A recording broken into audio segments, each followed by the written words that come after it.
New Thought Media Network. We are a global broadcast network of positive music, media, and entertainment, inspiring humanity's evolution along the journey of enlightenment and creating a world of love, peace, empowerment, and prosperity for all. New Thought Media Network. Positively inspiring.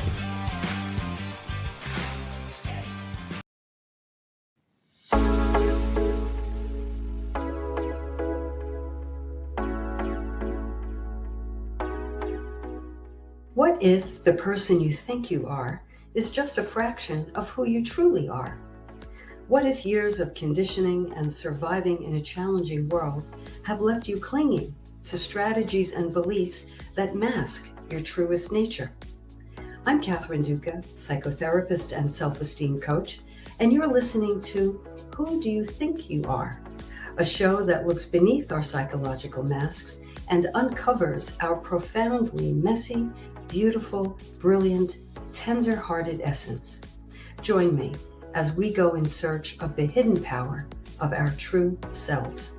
I'm so glad you're here. And you know that's the truth, dear listeners. I am so glad you're here. Welcome. Welcome to Who Do You Think You Are? A podcast dedicated to helping you learn how to have the highest regard for yourself, how to live from a place of genuine self-respect and self-love, and how to make yourself a priority in your own life. Meet me here each week for curated tips and strategies designed to help you drop your psychological masks, connect with your truest essence, and simply live life more easily. Why? Well, we know that when we approach life in this way, we naturally and effortlessly and organically have more room, more generosity, and more love for one another. And as I say every week, when have we needed that more? So, welcome self-love builders, welcome wide receivers, all. I'm so glad you're with me tonight, really. Tonight, we're going to be talking about independence. Why? Because we're wrapping up here in the United States Independence Day weekend. And I hope all of you had a meaningful and reflective holiday weekend with so much going on in our country. There was, and there is so much to reflect upon. So I thought it apropos that we talk about independence tonight, but the independence that is inherent in healthy, thriving relationships. So the title of this show is Got Independence in Your Relationships? And as we go through this talk tonight, first of all, I invite you, if you're listening live, thank you so much for tuning in. Please interact with me, join the comments, ask a question, present a different point of view if you'd like. Everything and anything is welcome here on the show. I think that when you do contribute in the chat, when you participate, you actually help make the show so much better and you make my job easier. So I welcome any and all comments. So relationships, independence in relationships. You know, relationships, I know you know this, because there isn't anyone who isn't in a relationship of some sort. You know that relationships are wonderful, beautiful, messy, splendid, confounding, perplexing, beautiful entities, if you will, that affect our well-being every bit as much as what we eat, our diet, our nutrition, our sleep schedule, our hygiene. It really permeates every aspect of our lives because we are meant to be social beings. We are meant to interact. No matter where we fall on the introspection, not exactly introspection, what's the word I'm looking for? Introverted, that's the word, thank you. introverted, extroverted continuum. No matter where we fall, even the most introverted among us, we are in some sort of relationship. And relationships are not black and white, they are gray, they are multi-layered, they are multifaceted. So being a contributor uh, and a participant in a thriving relationship is no easy task. And it requires, as do most things with personal growth, intentionality and self awareness. So, as we talk about relationship independence, and as I define a few things, I want to mention that the sweet spot in relationships is something called interdependence. That's really the sweet spot.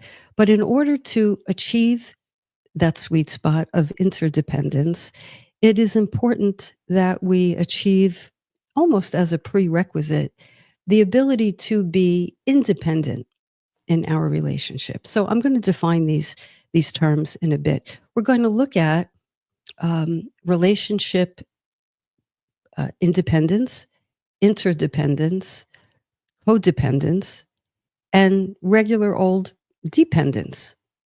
So let's do that now. All right. So everybody, let's get our relationship hats on. And I'll begin with relationship dependence and see if you recognize any of your own traits, or perhaps someone you're in a relationship, if you recognize this with that person. Dependency in a relationship sounds like this: variations on this driving need. I need you to feel okay.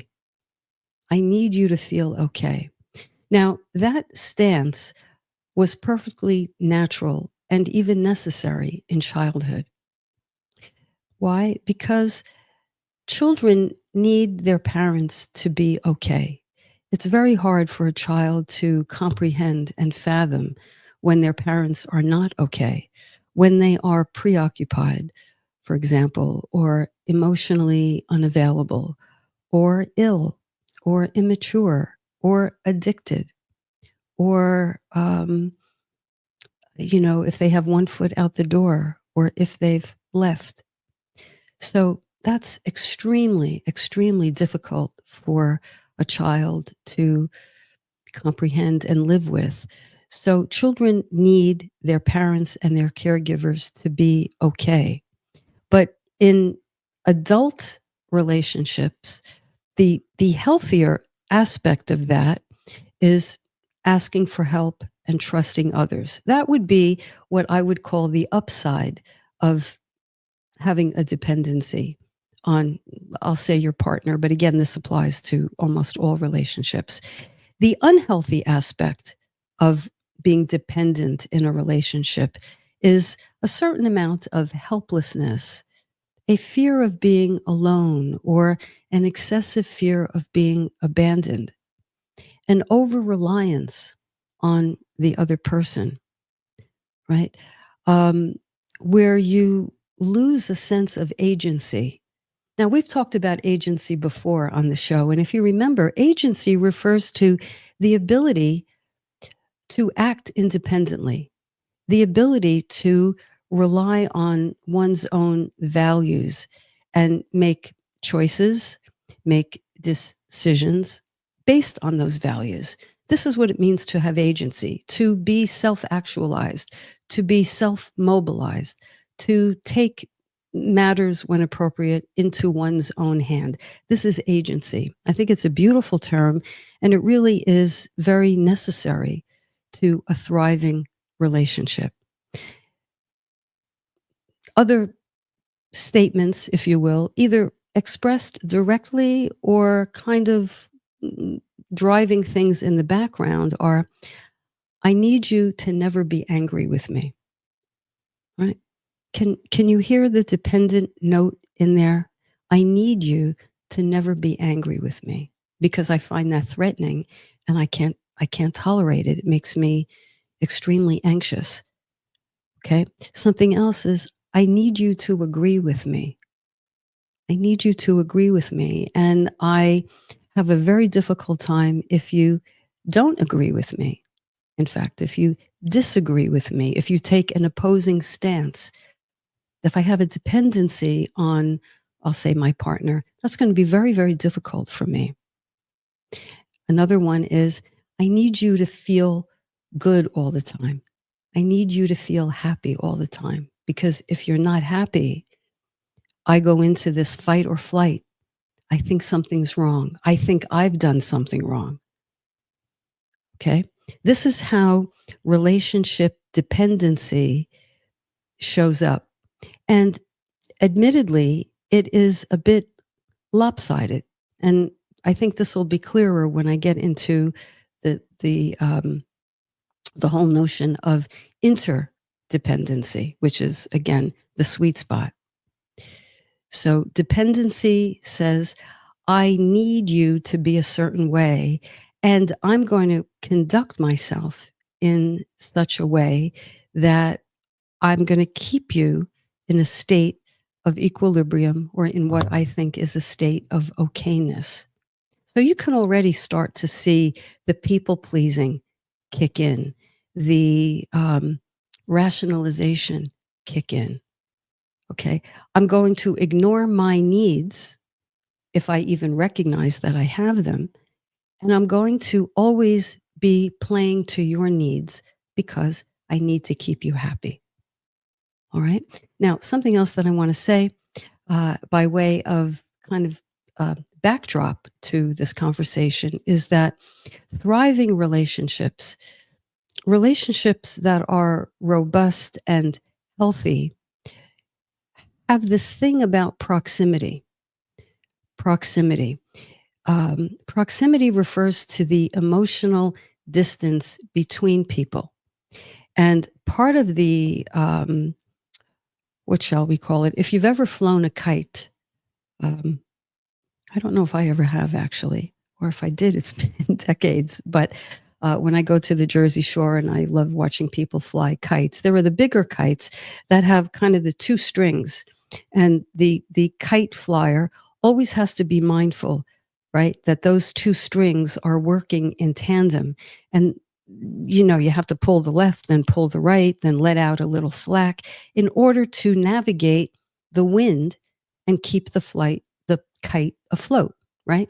The same is true of a healthy relationship. There has to be a constant balancing act. It's not that you hit a certain note and stay there. It's a constant dynamic moving back and forth, give and take, that balances proximity to one another. Incidentally, here is a fun fact. No two people are ever, no two people in a relationship ever have the same need for closeness at the exact same time. And if I don't say never, I'll say very rarely. Let me say that. Very rarely do two people in a relationship have the exact same need or craving for the exact same degree of closeness. Therefore, what relationship partners are constantly navigating and negotiating is this business of personal boundary and proximity to one another. I need to maintain my personal boundary, my integrity, my values, while I let another person in. And they might want to be closer to me in any given moment than I am ready to allow them, and vice versa. But that is the nature of a relationship that is mindful of these dynamics, and a relationship that understands the give and take and the back and forth. All right. So, in a dependent relationship, there is kind of a lopsided and imbalanced. One person has a need to keep the other person happy. One person tends to lose themselves in so doing, in making the other person happy, right? So that's dependency. Now we have independence.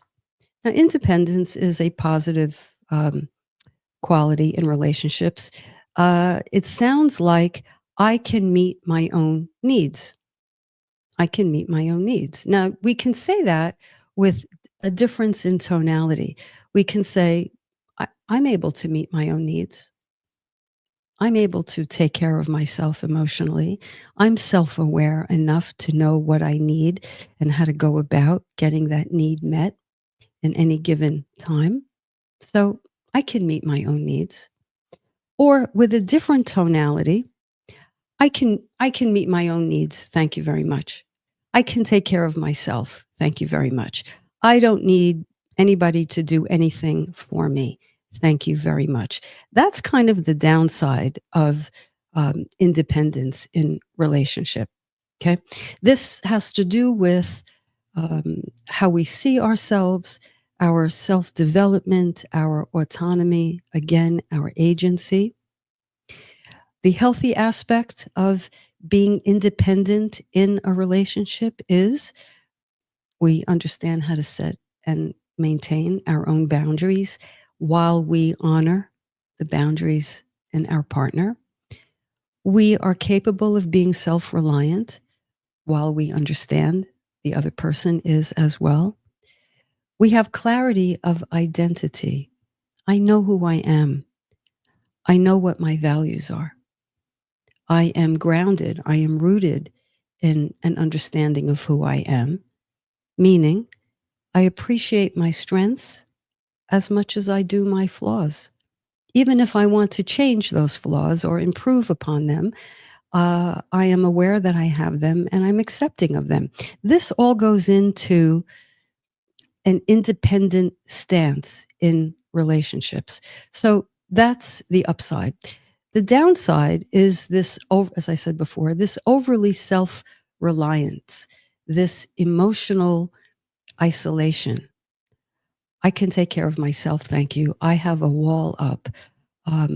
If that's the case, my independence is going to look like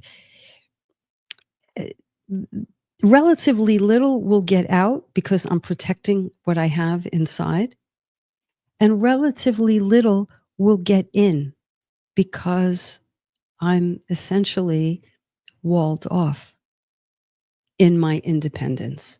So you see, the same terminology can really have a dual meaning and a dual purpose. So I invite you to keep track of this and kind of look at the layering of these qualities in relationships. Now, codependence. What is codependence? We've all heard the term. Codependence has to do with I am willing to lose myself in order to stay connected to you. Now, of course, does anybody say that to themselves consciously? Of course not. But I know with the clients that I work with and with the couples I see in couples therapy, this goes on. It's really a common occurrence. And when that happens, I am willing to lose myself in order to hold on to you, in order to ensure myself that you don't ever leave me. And so I will acquiesce to whatever you need and lose sight of my own needs. This is a very powerful dynamic. This is rooted in early trauma or emotional neglect. Now, of course, in the literature today and in today's parlance, everything is trauma informed, everything. When I went through my training, decades ago, there was less talk of trauma, but it was an understanding, actually, that there was something went wrong in your early life. You were not given what you needed emotionally. You were neglected in some way, or there was an incident that occurred that turned your life upside down. Nowadays, there is, and you hear it all over the place. You hear it on social media, and it's really a good thing. I mean, the notion of trauma has been brought into mainstream conversation, but Any seasoned therapist will tell you that this has always been the basis of our work. So codependency is rooted in trauma or neglect. It looks like taking a lot of responsibility, more than my share, more than I should take. I'm going to take my responsibility for myself, and I'm going to take responsibility for you as well, because I believe fundamentally everything is my fault. I'm responsible. So if you're in a bad mood, that's my fault. If you drink too much, that's my fault. If you're emotionally unavailable, I did something to cause that. Can you hear? Can you hear behind those statements? There's a very young-minded belief there. Children, of course, are egocentric, meaning at ages 5, 6, 7, 8, 9, children believe everything is about them. The world revolves around them. That's a natural stage of development. And if something were to happen in that child's life, in the life of the family, if something went wrong or a parent was unavailable, any of the things I said, the child is going to likely internalize that as being, his or her, their doing. They made that happen. If they were a better kid, if they were a less needy kid, if they were a smarter kid, better behaved or something, if I were a boy instead of a girl, if I were this instead of that, if I were like my older sibling, some justification to explain the parent's behavior. And it usually, most often, rests on the shoulder of that young person. And so in adulthood, this is how it shows up. I have to people please. I have to certainly not rock the boat, certainly not make waves. If anything, maybe I have to be invisible, right? Because this relationship is all about what you need, not what I need. Now, what do you think builds up in a person who, by virtue of their upbringing, takes that stance as an adult? What emotional state do you think builds up over time in such a person? Resentment. It's inevitable. You cannot deny your own needs and that not catch up with you. You can't, abandon yourself in order to not be abandoned by someone else, and that not have a cumulative effect that will result in you feeling, what WTF? Finally, one day, what do I have to do to get my needs met? I don't ask for too much. The one time I ask for something, the one time I say, can you drive me to the airport? Or can you do this for me or that for me? Whatever the case. And you're disappointed, the whole house of cards comes crashing down because the resentment really takes over. So I find all of this so interesting, and these dynamics are at play in so many relationships. But if we don't know it, we are going to be at the mercy of these dynamics. And then, as many people do, they come to therapy. That's good. Couples, and they have no idea how things got to the point that they are. They have no idea. And as I like to say, relationships, let's say, a two-person relationship, it's very crowded in that relationship. It's very crowded. What do I mean by that? Well, every one of us brings to the relationship table people from our past, incidences from our past, unresolved emotions from our past. We bring that stuff in if we haven't examined it and put it in its proper perspective. So I'm bringing all my unresolved things, and I'm bringing what happened with my mother and my father and that past relationship I had, years ago. And without realizing it, I am unconsciously, or there's a very good chance that I am unconsciously transferring those unresolved issues, unresolved needs, unmet needs, past hurts, past angers, past disappointments, past expectations.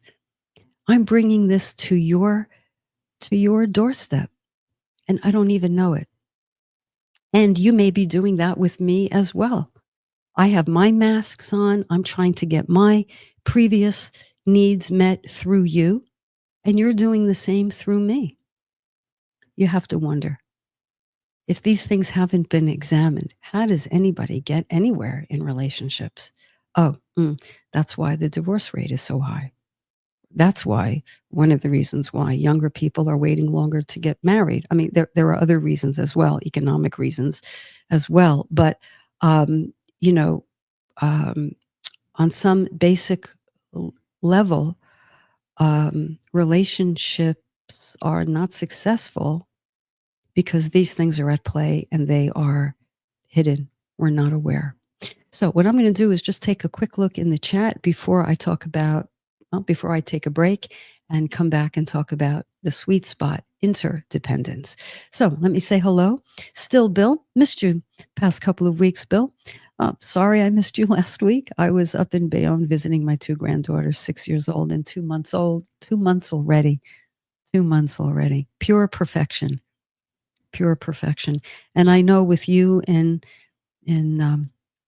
your granddaughters' lives, Bill, I know that you are going to bring a sense of sensitivity and awareness and empathy and compassion to those girls. So welcome. So good to see you. You go on to say that I was dependent when I tried unsuccessfully to make Ken happy when he preferred to escape into a bottle. I was dependent when I tried unsuccessfully to make Ken happy when he preferred to escape into a bottle. A bit of codependence as well. Well, that is what we do until we realize, right? Who was it who said, Dr. Phil, when you know better, you do better. I don't know if that was original, his quote, but that's what we do. When we have more insight, we apply more insight. Michelle V, good to see you. Good evening to you as well. Thank you for being here. So tell you what, let's digest this. We have dependence and independence and codependence. Let's take a short break. When we come back, we're going to talk about interdependence because that's really where we want to get to in our relationships. So we'll take a break, digest all of this, and come right back. Stay with me. Please help us say thank you to our organizational sponsors, including the Hefferland Foundation, Affiliated New Thought Network, International New Thought Alliance, Science of Mind Archives and Library Foundation, Center for Spiritual Living Denver, Center for Spiritual Living Midtown, New Thought Philadelphia, Planned Happiness Institute, Summit Center for Spiritual Living, One Heart Retreats, Center for Spiritual Living on the Lake, Unity Kitchener, Unity Spiritual Center Ottawa, Om Center for Spiritual Living, Satya Center, Begin Within Ministries, Center for Spiritual Living North Jersey, Unity of Savannah, and the Center for Spiritual Living Seattle, as well as all of our individual donors. Thank you for being part of the New Thought Media Network. Please like, share, and subscribe. New Thought Media Network, positively inspiring.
What if the person you think you are is just a fraction of who you truly are?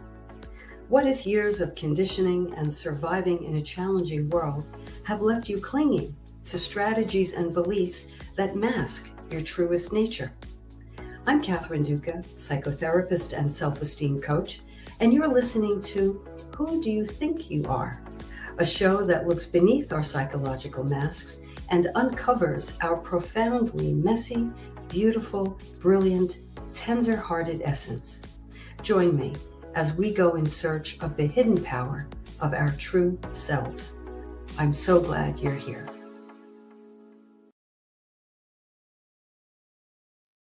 And welcome back. Thanks so much for joining me.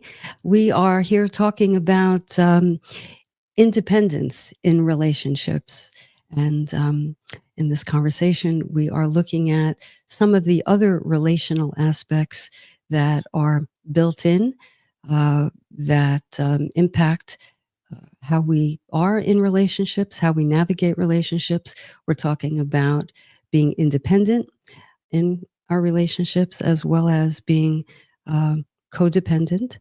And now we're going to talk about interdependence in relationships. And by the way, I saw during the break that Dawn helped me out there. It was Maya Angelou. Of course it was. Dr. Phil was quoting Maya Angelou. When you know better, you do better. Of course. Thanks, Dawn. I'll get to the other comments in just a moment. Thank you so much. I see Janine and Michelle, you're back with a comment. So just a moment. Interdependence. Okay, interdependence. That is really the sweet spot. That is where there is the most balance, because at core, interdependence in a relationship is about mutuality and something called reciprocity, showing equal concern for one another, supporting one another's highest good. It sounds like rather than I lose myself holding on to you, as we saw with codependency, or with independence, I can take care of myself, which could be perfectly fine, or it could be I can take care of myself, thank you, I don't need you. Unlike that, interdependence sounds like we both matter. Your needs matter to me as much as my needs matter to me. However, caveat, I understand that neither of us is responsible for taking care of one another's needs, because we both understand that each of us is independent enough to take care of our own needs. So again, there's this continuum of support, presence, resonance with one another, without the responsibility on either part to take away anyone's problems. But I think it's very, important and meaningful, and I would even go so far as to say I think it's a requisite that we maintain a sensitivity toward and about the other person's issues. So back to Bill, you said that you tried unsuccessfully to make Ken happy when he preferred to escape into a bottle. You see, we can't keep anyone from their journey. So I don't know, I'm just going to say in general, Ken had to get to the bottom of why he preferred to escape into a bottle. You could support him. I'll speak in general terms. You could support your partner in doing what they have to do to take care of themselves, to, investigate an issue they may be having, but it's not your job to do. You can be compassionate, and I would say ought to be compassionate and empathic to what someone is going through as they're dealing with their issue. But it's not your job to fix, nor is it the other person's job to fix us. So interdependence requires mutuality and reciprocity. Reciprocity is like this kind of thing. Um, uh, it's a type of equilibrium. It's like being on that what's that called? That the child's thing in the park. You know, you sit on it. One person is up, one person is down. Seesaw. When you're on the seesaw, it's like one person may need to withdraw. Say, maybe they're dealing with something. They need to pull inward and collect their thoughts, or maybe they're an introvert and they need to recharge by going inward. Well, the other person maintains reciprocity by staying present. If the other person withdrew in reaction to the partner pulling inward, then you can see very quickly what we might have there. Two people who are dysregulated and reacting to one another. And so now you have reaction meets reaction. Really, what you want to do is get to a point, we all know this, where we are more responsive rather than reactive, where we can be in resonance.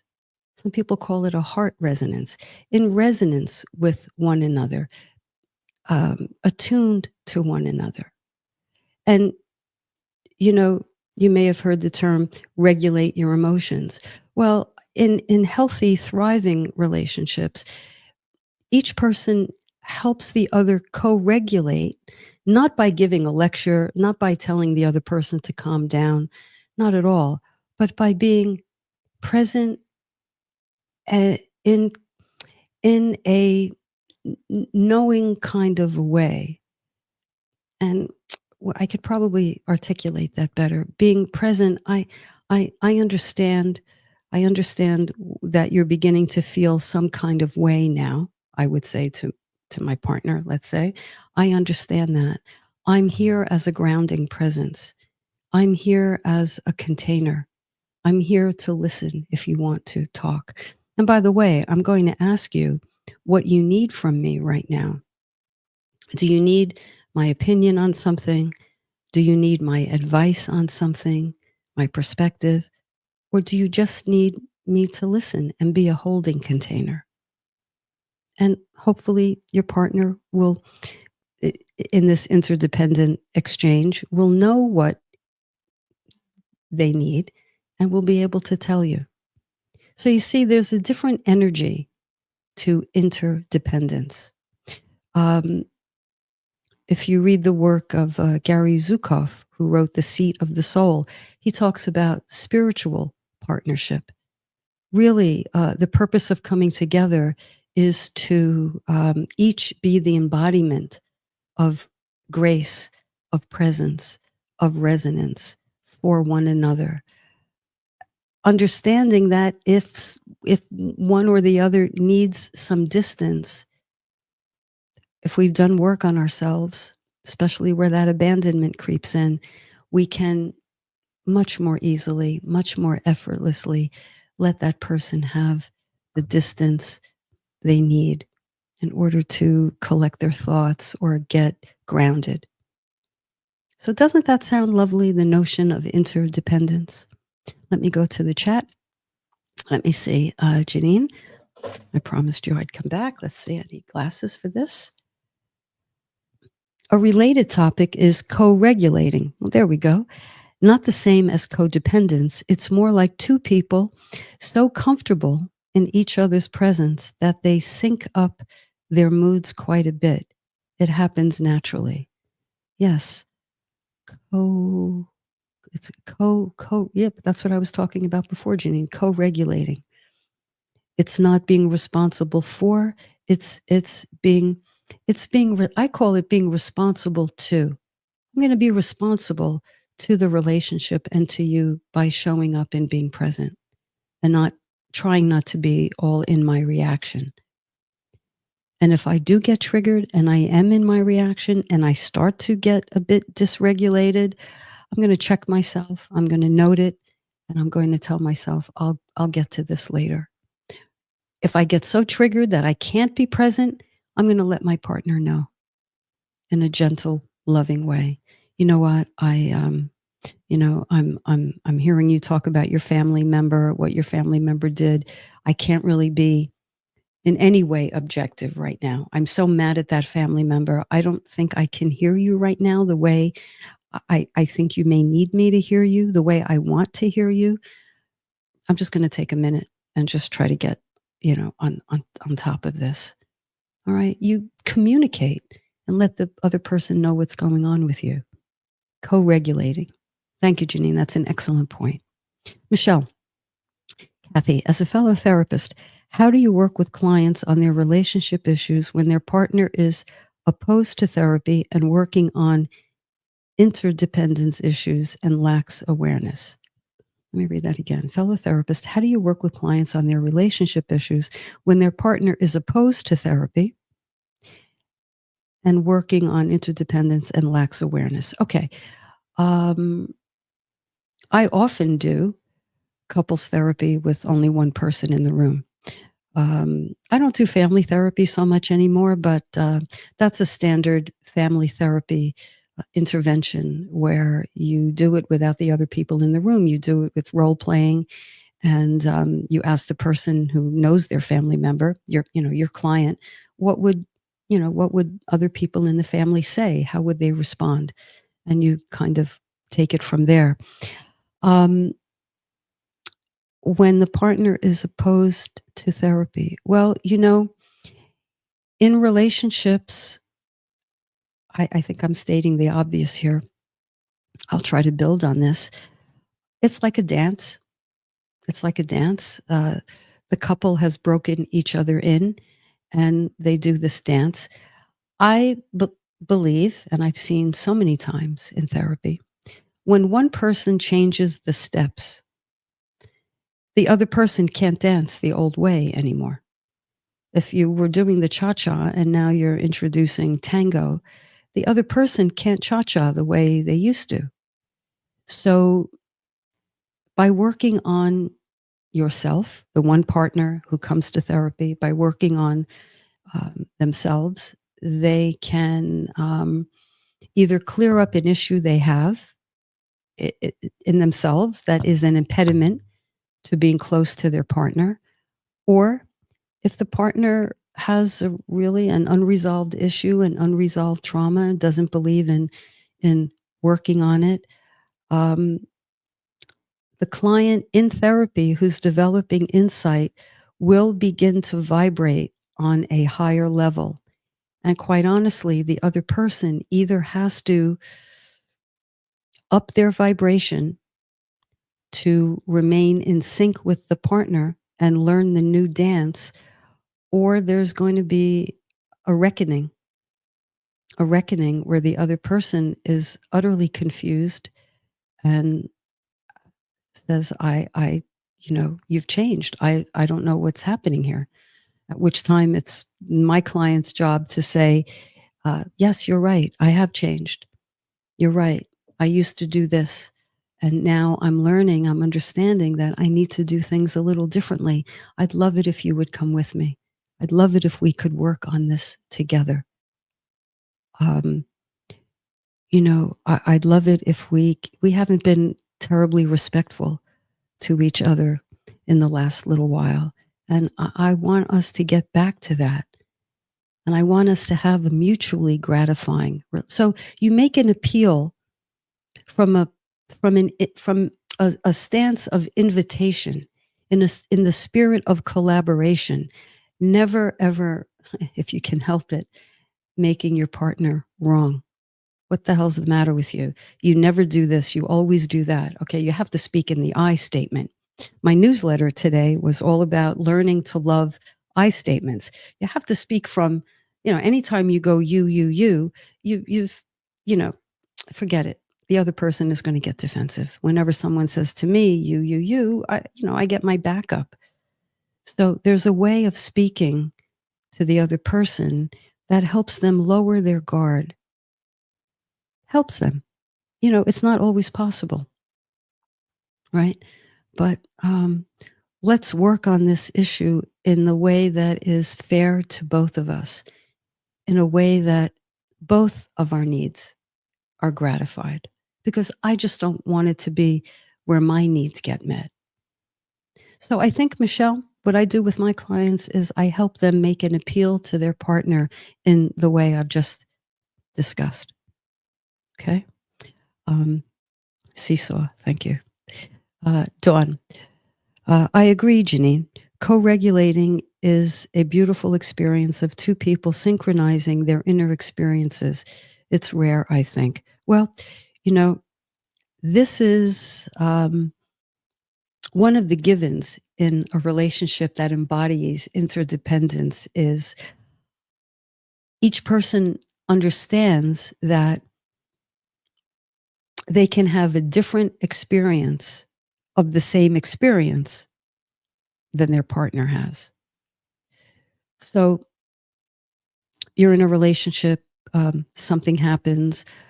One person may think there's, no problem. And the other person may think what happened is a tremendous problem, may feel, put off, may feel irritated, may feel angry, may make a big deal. And the other person has a completely different experience of the same experience. When you understand that from the get-go, as you enter into dependence, you don't have to compete. You don't have to have the other person agree. You say, oh, okay, this was how I experienced it. How did you experience it? Oh, I see we experienced it differently. How close or how far apart are we? Because there's proximity here too. There's proximity in how we interpret something, not only in how close we want to be to each other in any given moment, but how we experience it. And so it's good to gauge, it's constructive to gauge, oh, wow, on this issue, we are really far apart. You love to travel. I'm a homebody. Now, what do we do? How do we navigate that? If we like to travel, but you like the mountains and I like the ocean, what do we do? Where do we go? You're an I mean, this is every day of the week, right? You're an introvert. I'm an extrovert. You want to leave the party 5 minutes after we arrive. I want to be the last one there. What do we do? How do we make our individual differences, and this is the name of the game in interdependence, how do we make individual differences not a me versus you, but a we issue? This is our we. Oh, you're an only child. I'm one of 11 children. You know, we had completely different upbringings. You as an only child had big meals made for you, let's say. Me as one of 11, I wasn't one of 11, but example. Oh my goodness, I got the leftovers. I had to eat so fast because if I didn't eat quickly, my siblings would eat everything. So now we're in a relationship and we go out to dinner or we go to an event. We're at the table. We are at that table with completely different experiences. I'm eating my meal as one of 11 children with that past scenario in my mind. You're eating as, you were an only child, let's say, the complete opposite. We're at that dining table completely differently. And if we don't know that about each other, there's going to be a big argument in the car.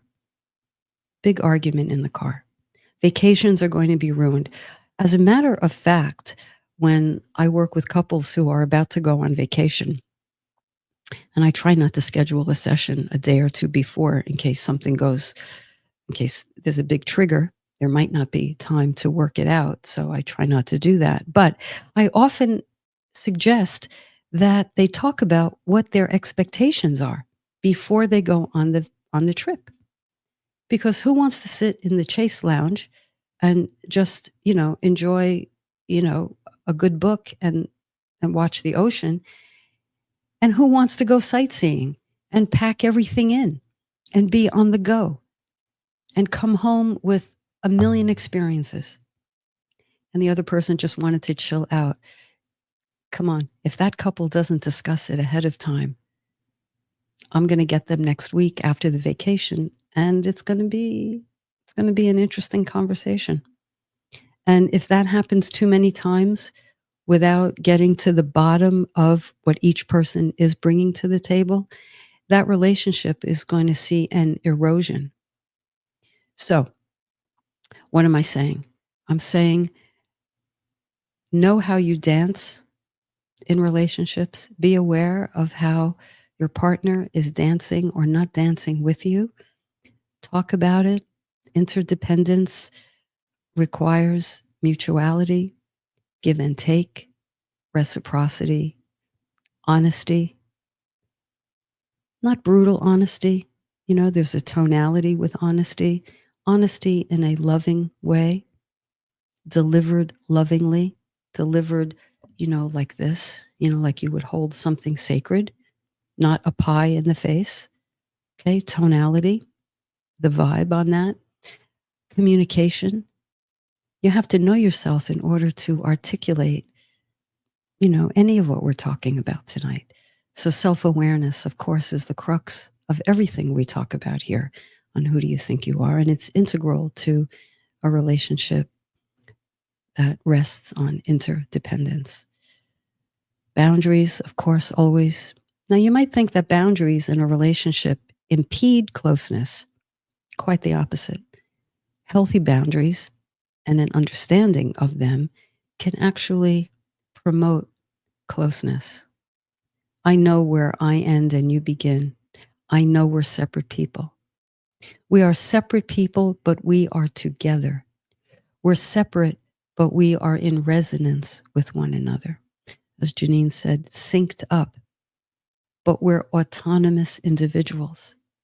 So this idea of being separate and together at the same time, this is the opportunity for a beautiful new dance with new steps. And it can be very graceful.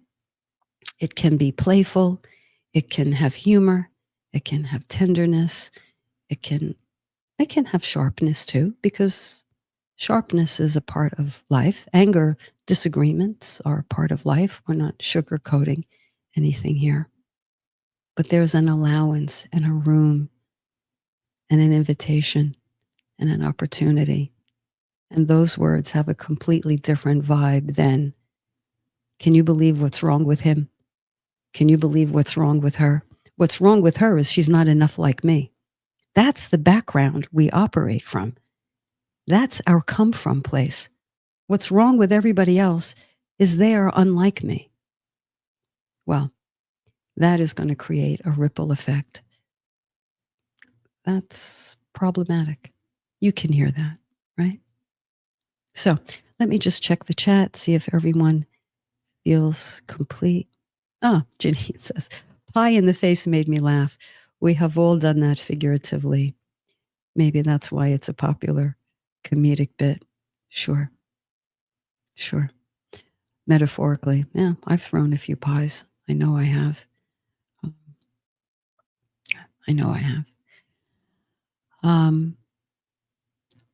If we've thrown a few pies, the thing is to understand why we did it.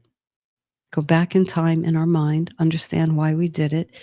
If it's appropriate, acknowledge to the person, take responsibility for that, acknowledge or apologize, make amends if that's possible and if it's appropriate, and take responsibility for that. I did a lousy thing a couple of years ago when I said that. I regret doing that. If that happened now, I would like to think I would respond differently. And I don't need anything from you. I just feel I owe you that. So, just Judy. Good to see you, Judy. Thanks for being here. Food for thought tonight. Yeah, it is food for thought. Any one of these aspects could be an episode in itself. Maybe I'll elaborate on it. So if people in the chat feel complete, I want to just end by saying we're all out here doing our best. We know that. And if we can afford one another the grace to let people find their way and be a person in another person's life or other people's lives who are committed. This is something I aspire to in my life, to bring out the best in others. It's so easy to bring out the worst, isn't it? That's so easy. I think it's more delicate, more difficult, requires a bit more effort to try to bring out the best in someone. But the best is in there. And if we make it safe for other people by first making it safe for ourselves, then I think we can dance much more meaningfully and much more mutually and beautifully. So, dear listeners, self-love builders, wide receivers, I thank you for the gift of your time and attention tonight. Let's go out into our relationships more mindfully this week. Let's help other people feel safe and comfortable to be their best selves. And let's acknowledge all the good work that we're doing. So until next week, I wish you well. Take good care. You've been listening to Who Do You Think You Are on New Thought Media Network. Until next time, be well.